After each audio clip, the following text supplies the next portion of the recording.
정양숙 담임 목사님께서 귀한 하나님의 말씀을 전해주시겠습니다. 은혜의 시간 되시길 바랍니다.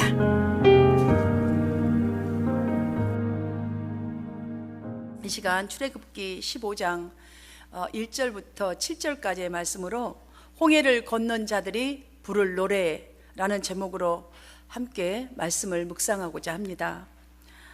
이 성령의 강권적인 은혜가 우리 성도님들에게 정말 중심으로부터 임하셔서 여러분 중심에서 저절로 우러나오는 찬양이 여러분의 일상생활이 되어지기를 간절히 주님의 이름으로 축복합니다.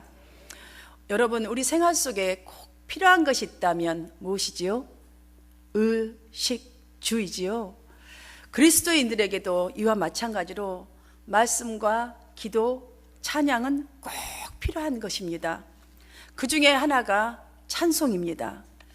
비록 다른 사람들처럼 우리 백원사님처럼 유창하게 부르지 못할지라도, 혹은 정말 은쟁반에 옥구슬 굴러가는 소리, 그런 아름다운 소리가 정말 내 목소리에서 나오지 않더라도, 내가 가진 그냥 목소리 그대로, 그냥 박자가 좀 틀리더라도 내가 가진 박자 그대로, 자신의 스타일대로 지금 현재 내게 있는 것을 생각하면서 보여진 그대로를 생각하고 그냥 보여진 그대로에 찬송하는 것은 하나님의 이 자녀들의 생활의 최고의 표현인 줄 믿습니다. 여러분들의 입술 속에서, 중심 속에서 이 표현이 날마다 더해가기를 간절히 바랍니다. 다윗은 보니까 하루에 3번을 기도했다고 그랬어요. 그러니 이 3번 기도한 것은 적절한 기도를 지금 말하는 것이 아니기 때문에 아주 호흡처럼 기도한 것 같습니다. 또한 호흡처럼 하루에 7번씩 찬양을 하였다라고 그는 고백했습니다. 그러니 그의 전 삶은 삶 자체가 찬양의 삶이었습니다. 늘 생각 속에는 주님과 데이트를 했고, 늘 입술에서는 흥얼흥얼 주님을 아주 고백했던, 찬양했던 삶이었던 것 같습니다. 항상 주님의 은혜를 구하고 항상 인도하시는 그 사랑을 생각하는 그런 찬송으로 표현했던 이 삶, 그런 삶을 살았기 때문에 정말 부딪히는 영적인 공격을 이겨냈고 삶의 고통의 무게를 이기면서 하나님의 은혜 속에서 하나님의 영광이 되는 생을 마감하게 된 줄로 믿습니다. 여러분, 찬양한다는 것은 모든 것을 초월하여서 주님을 접촉하는 것이 바로 찬양입니다. 여러분, 기분 좋을 때 노래 나오지 슬플 때 잘 노래 안 나오잖아요. 우리가 주로 왜 그 유행가는 마음이 잡잡할 때 주로 부를 때 대부분 사람 신나는 곡을 부르는 사람 별로 없습니다.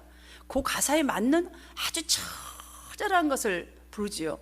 근데 너무나 찬양하고 이 유행가하고 틀린 것은 처절한 곡을 부르면 부를수록 술을 마셔 가슴이 찢어져 더 심각하게 돼요. 희한해요. 그러니까 사람이 더 피폐하게 되는 거예요. 근데 찬송은요, 내가 너무너무 힘들 때 주님 내 마음 아시지요? 나를 만져주소서, 이런 마음 불러보세요. 여러분, 눈물이 막 저절로 나오면서요, 갑자기 위로가 막 옵니다. 마음이 평안해집니다. 얼굴이 살아납니다. 이게 찬양의 능력이요, 성령이 함께하는 찬양인 것을 여러분 기억하시길 바랍니다. 찬양한다는 것은 그만큼 내가 모든 것을 초월하겠다는 표현인 줄 믿습니다. 주님을 접촉하겠다는 표현인 줄 믿습니다. 정말 그래서 우리들이 찬양하는 것은 멈춰서는 안 될 것입니다. 그리스도에 대한 누림을 충분히 체험하기 위해서 정말 듣고 배운 말씀을 기억하지 못한다 할지라도 이 3가지는 여러분 꼭 기억하시기를 바랍니다. 여러분이 찬양하게 되면 하나, 내가 드리는 찬양이 하나님을 영화롭게 한다는 것이에요. 내가 지금 슬퍼서 찬양하든 속상해서 찬양하든 여러분이 기뻐서 찬양하든 여러분이 하는 찬양은요, 하나님을 영화롭게 하는 것이에요. 가장 먼저는. 또 하나, 찬양은 마귀의 쇠사슬이 다 끊어지는 무기가 된다는 이 사실입니다.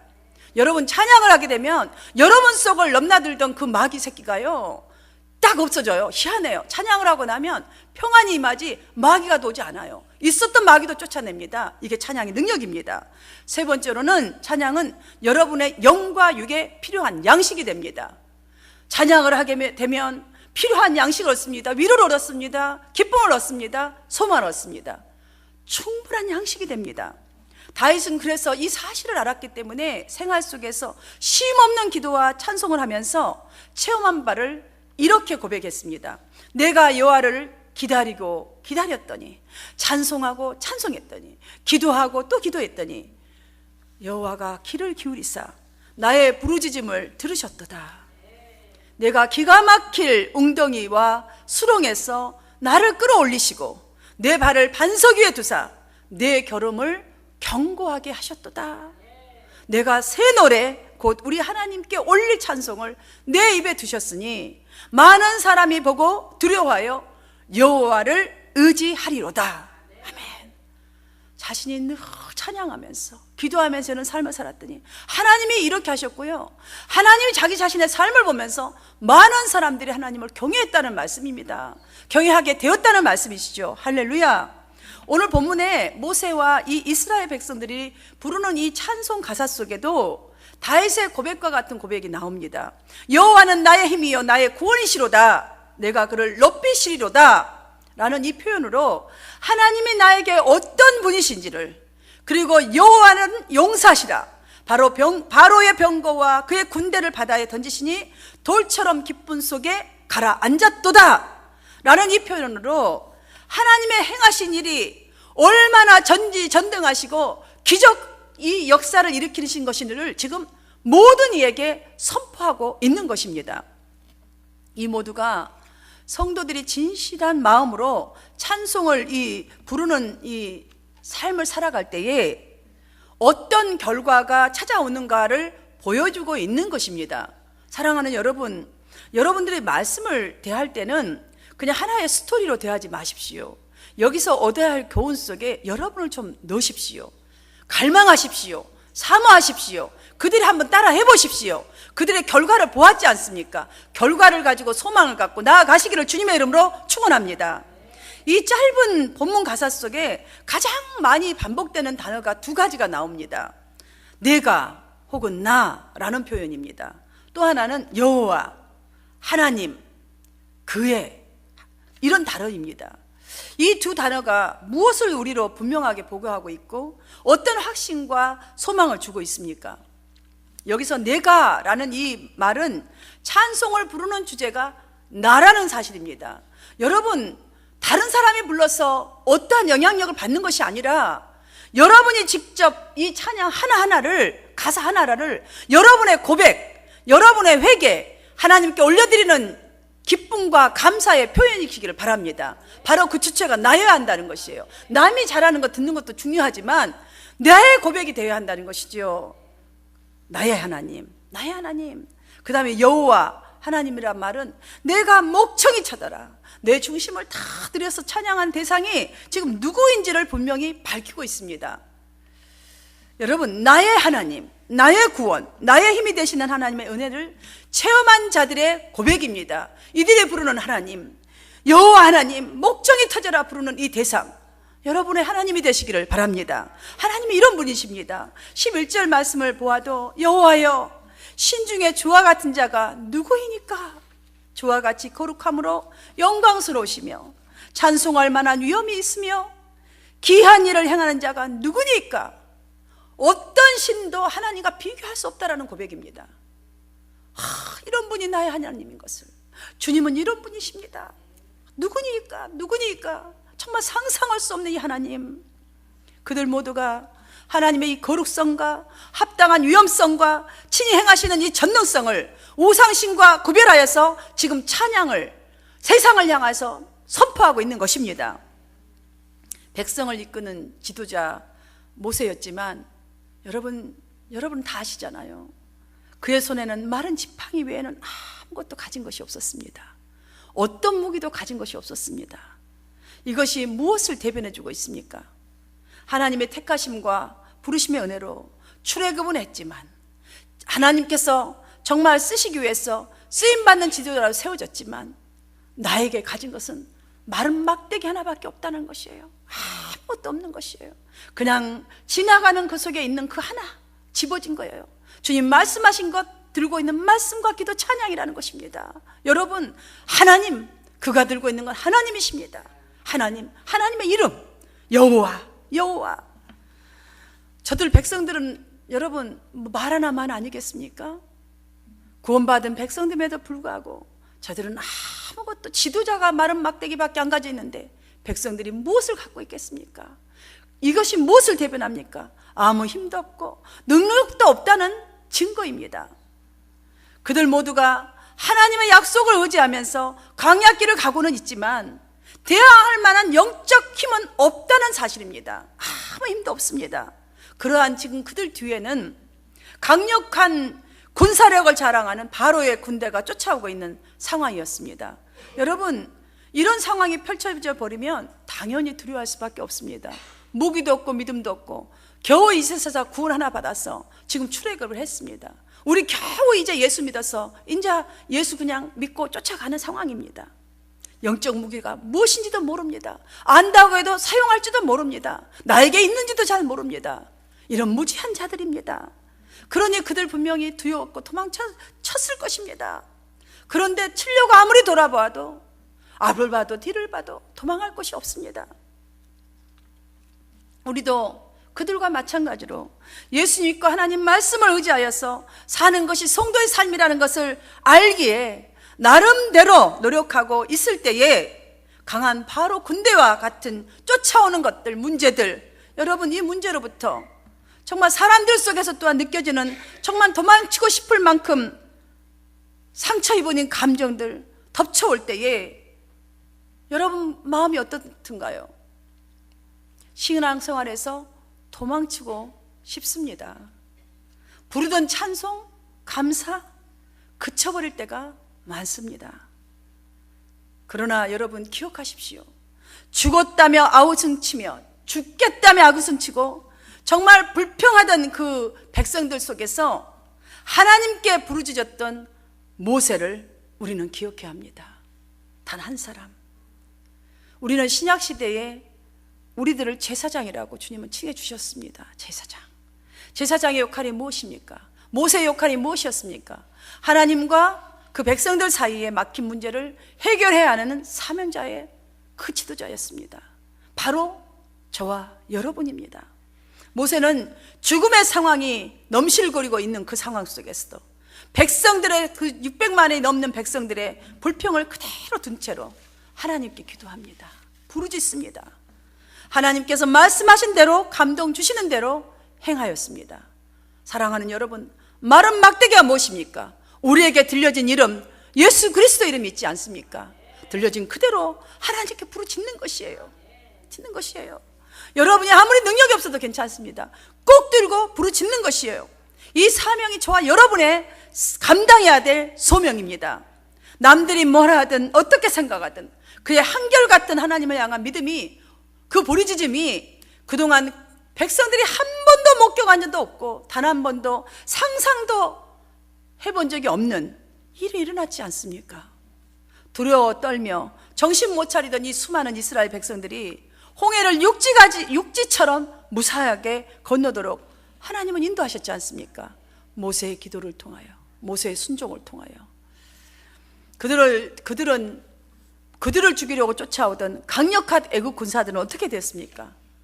하나님은 바닷속에 몰살시킨 것을 저들 눈으로 똑똑하게 보게 하셨습니다. 여러분, 찬송의 능력, 기도의 능력, 바로 이것입니다. 이것이 비밀입니다. 우리가 이 비밀을 갖고 있지 않습니까? 이스라엘 백성들은 하나님을 지금 아는 정도에서 이제 전능하신 하나님을 발견한 것입니다. 경험하게 된 것입니다. 할렐루야. 오늘 본문은 저들의 이 하나님을 향한 목이 터져라 부르는 이 노래인데요, 저는 우리 성도님들이 저들의 찬양 속에서 이것을 발견하게 되기를 간절히 소망합니다.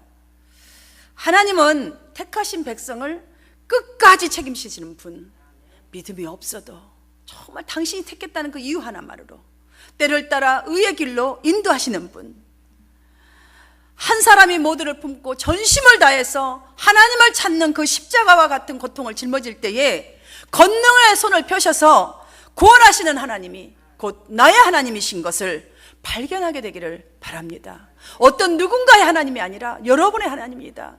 이만하면 충분한 찬송거리가 되지 않습니까? 충분하게 찬송이 입에서 터져나와야 되지 않겠습니까?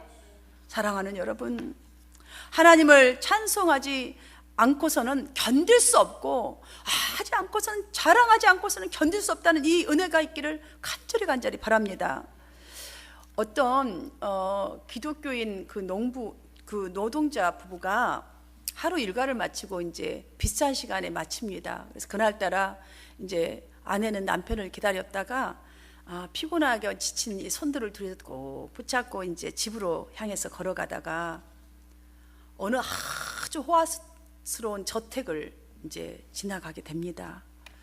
저택의 그 단장 사이로 보이는 화려하고 아름다운 그 밤인데도 불구하고 불빛에 그 꽃들과 나무들이 너무 아름답게 정리정돈이 되어 있던 정원, 막 벽들이랑 이런 데 보니까 대리석으로 막 장식이 되어 있고, 진귀한 이 테라스 소품들이 쫙 되어 있는 것을 보니까 저절로 부부의 시선이 둘 다 그냥 눈빛이 거기로 쫙 향합니다. 서로 말은 하지 않았지만 눈망울에는 그냥 그걸 보면서 부러움과 한탄과 그냥 자기 인생에 불평 섞인 묘한 빛이 얼굴에 감돌고 있었습니다. 자, 저 저택에 사는 사람들은 재물에 파묻혀서 저렇게 편안하고 저렇게 호화롭게 지내는데, 이야, 나는 날마다 뼈가 부서지도록 일해도 먹고 살기 어려우니 세상은 참으로 불공평하지. 잠시 이런 생각을 막 생각하던 이 부부는 조금 전까지 손을 착 잡고 도손도손 걸어오다가 말을 잃어버렸습니다. 손 잡은 것도 까먹어 버렸습니다. 그냥 무거운 표정으로 둘이서 터벅터벅 집을 향해서 걸어갑니다. 그런데 대문을 그런 심정으로 탁 들어서는데 새 자식들이 조금도 꾸밈 없는 기쁜 표정으로 밝게 웃으면서 엄마, 아빠 하면서 막 품으로 달려옵니다. 그때 아내는 어깨에 힘이 빠진 남편을 향해서 막내를 번쩍 들어올리면서 밝은 미소로, 밝은 소리로, 여보, 우리 막내 좀 보세요. 우리 막내 몸무게만 한 금덩어리를 준다 해도 우리가 뭐 막내를 금과 바꾸겠어요? 다른 아이들도 마찬가지고요. 그렇죠? 이렇게 말합니다. 그러면서 또 말합니다. 어떤 값진 보물과도 비교할 수 없는 귀한 자식들을 우리는 갖고 있으니 이 아이들만한 금덩어리면 우리는 앞으로 엄청난 부자가 될 거예요. 그것뿐이에요, 여보. 게다가 하나님의 사랑을 받고 있는 그리스도인이잖아요. 우리는 저들은 예수 안 믿는 사람이잖아요. 우리가 다 알잖아요. 우리 동네 갑부. 근데 우리는 이 금덩어리보다 더 귀한 자식들이 있으니 앞으로 성공할 거예요. 하나님 그렇게 하실 거예요. 여보, 우리가 불평하지 말고 남과 비교도 하지 말고 이미 받은 복을 세워보면서 열심히 살아요. 건강하잖아요. 부부는 어느새 양손에 아이들의 손을 잡고 흥얼흥얼 찬송을 부르면서 방 안으로 들어갑니다. 가족은요, 한순간에 행복바다로 바뀌어버립니다. 여러분, 어떤 것이 행복하다고 보십니까? 이들의 행복, 무엇과도 비교할 수 없는 행복이지 않겠습니까? 사랑하는 여러분, 홍해를 건너게 하신 위대하신 하나님을 기억하십시오. 세상의 밝은 모습으로 이 광야와 같은 세상 속으로 여러분들이 찬송하며 나가시기를 축원합니다. 마실 물이 없다고 불평하면서 모세를 원망했던 이 이스라엘 백성들을 여러분 생각하셔야 합니다. 그들은 지금 찬송으로 바뀌었습니다. 또 아마 불평으로 바뀔 것입니다. 여러분, 우리가 불평하기 전에 이들을 먼저 애굽에서 나오게 하신 하나님을 생각하십시다. 그리고 찬송하십시다. 그리고 그들이 불평하고 있는 그 순간에 어떤 누군가의 기도와 찬양 한마디를 통하여서 그 속에서 흘러나오는 기도의 소리를 통하여서 홍해의 두려움에서 보호하신 그 하나님을 생각하면서 여러분 세상 속으로 달려 나아가십시다. 여러분 이것을 생각하면 날마다 찬송할 수 있습니다. 그래야 지금 조금 힘들어도 내 모습이 좀 그렇다 할지라도 찬송하며 살아갈 수 있습니다. 그래야 내 믿음이 흔들리지 아니하고 이곳에 있는 이 장소에서 어둠의 장소이든 빛의 장소이든 하나님을 찾고 깊은 믿음 속에서 찬양이 우러나서 하나님을 영광 올려드리는 그런 삶을 살게 될 것입니다. 우리는 사실적으로 50, 60 이렇게 되면요, 날씨에 따라서 뼈가 좀 쑤시고 몸도 여기저기 이상의 신호가 있는 것은 당연한 일인데도, 참으로 불평한 일이 아닌데도 우리는 얼마나 그냥 곧 죽을 병 걸린 것처럼 불평하고 한숨 쉬고 그냥 마치 그냥 내일 모레 날짜 받아놓은 사람처럼 그렇게 인상을 찌푸릴 때가 많습니다. 여러분, 우리 몸이 만약에 자동차 같았다면요, 폐차시켜도 벌써 폐차시켰어요. 어떻게 56, 60년 조금 주신 거 가지고 그게 무슨 불평거리라고. 여러분, 살다 보면 마찬가지예요. 이와 같이 이런저런 일이 생기는 것은 당연한 것이지 잘못된 것도 아닙니다. 불평할 것도 절대 아니고, 따지고 보면 불평할 일이 없는 일입니다. 사실 우리가 일한 만큼 물질을 다 모아지고 문제도 안 생긴다면 좋겠지만, 그러나 이런 저런 일이 생겨나고 문제들이 모여져야 이 세상이 지금 경제가 돌아갑니다. 모든 세상이 합력하여서 경제가 돌아가고 또한 새로운 발전을 해 나가게 되는 것입니다. 여러분, 병도 안 걸려보세요. 의사 왜 필요합니까? 공부 왜 합니까? 발전이 있겠습니까? 당연한 것입니다. 사랑하는 여러분, 우리가 생각할 것은 문제거리를 생각하고 감정 속으로 들어가서 빠져버리는 것이 아니라, 전지전능하신 하나님이 나의 하나님이신데 잠깐 뼈 쉬시는 거 가지고 중병에 걸린 것처럼 그 감정에 빠져버려서 지금까지 애쓰고 오던 신앙이 한순간에 미끄러져서 바닥을 쳐야 되겠습니까? 사랑하는 여러분, 옛날이야 더 이상 붙잡지 마십시오. 여러분이 한때 그 구원받았고 은혜 받았던 그곳에 빠지시지 마시길 바랍니다. 순간순간 받은 은혜가 수도 헤아릴 수 없이 많은데 조금만한 문제 하나 때문에 하나님에 대한 찬양을 잃어버렸어야 되겠습니까? 그 믿음이 흔들렸어야 되겠습니까? 어떤 이유로든 찬양을 못하고 있다면 아직도 감정적인 신앙입니다. 아직도 감각적인 신앙에 머물러 있다는 증거입니다. 광야길에서 보여진 이스라엘 백성들의 이 모습이 바로 그런 신앙을 지금 대변해주고 있는 것입니다. 물론 찬양하는 건 너무나 기쁘죠. 좋지요. 훌륭합니다. 그러나 그들은 또 돌아서서, 우리가 알지 않습니까? 감각적인 신앙, 감정적인 신앙이기에 그냥 상황에 따라서 뒤바뀌어 버리는 것입니다. 이러한 신앙은 잠깐은 찬양하고 평화로울 수 있지만 돌아서면 또 감동에 치우쳐서 스스로 불안을 불러들입니다. 그러니 절대로 불안이 떨어져 나갈 일이 없습니다. 떨어져 나갈 수가 없습니다. 사단이 너무 좋아합니다. 집을 짓고 그냥 아주 그냥 뿌리를 내리고 나를 조종하는 것이지요. 우리는 모세와 이스라엘 백성들이 홍해를 건넌 후에 하나님을 찬양하는 모습을 통하여서 찬양이 믿음의 표현이라는 이 사실을 깨닫게 된 줄 믿습니다. 여러분, 이 표현만을 기억하십시오. 이스라엘 백성들처럼 주의 은혜를 경험하고 찬양하는 것 물론 중요합니다. 당연하게 마땅히 해야 될 일입니다. 그러나 쫓기는 문제가 있을 때에, 정말 눈앞에 펼쳐진 세상 홍해를 만날 때에, 그때에 찬송을 듣고 부르십시오. 정말 부를 수가 없다면 들으세요. 많이 들으십시오. 우리가 노래방에 가면 자기가 좋아하는 이 번호 탁탁탁탁 눌러갖고 이 가사에 그냥 온 감정을 실어서 목이 터져라 부르잖아요. 뭐 어떤 분들은 막 하면서 눈물을 줄줄줄 흘러가면서 또 막 부르잖아요.